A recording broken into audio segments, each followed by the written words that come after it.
ఒక నేరం జరిగిన తర్వాత కూటమి ప్రభుత్వం దాన్ని పట్టుకుని ఆ సంబంధించిన వ్యక్తుల్ని అరెస్ట్ చేస్తోంది, శిక్షిస్తోంది. శిక్షిస్తోంది ఇన్ ది సెన్స్ చట్టాలు కోర్టులకు అప్పచెప్తోంది. కానీ ఇదే కూటమి ప్రభుత్వం గత 5 ఏళ్ళు ఖాళీగా ఉంది.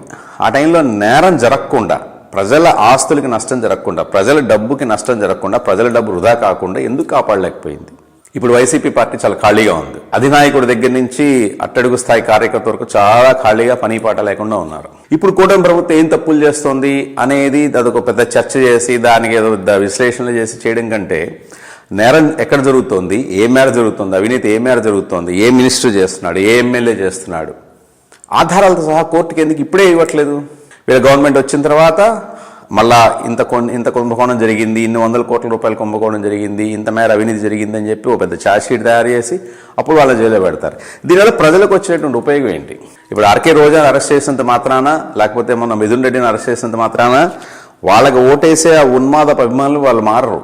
వాళ్ళు అలాగే వేస్తూనే ఉంటారు, వాళ్ళ అభిమానాలు కంటిన్యూ అవుతూనే ఉంటుంది. కానీ ఖజానాకి ఏర్పడే నష్టం భర్తీ కావట్లేదు. ఆ నష్టం అలాగే ఉంటుంది.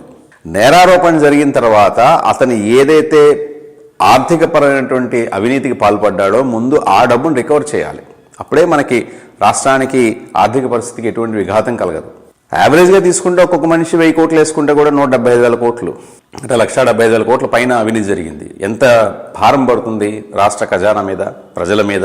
సో ఇవన్నీ మళ్ళీ పన్నుల రూపంలోనే వసూలు చేయాలి. సో అంటే మళ్ళీ మనకే ఆ టోపీ కూడా మనకే వేస్తారు.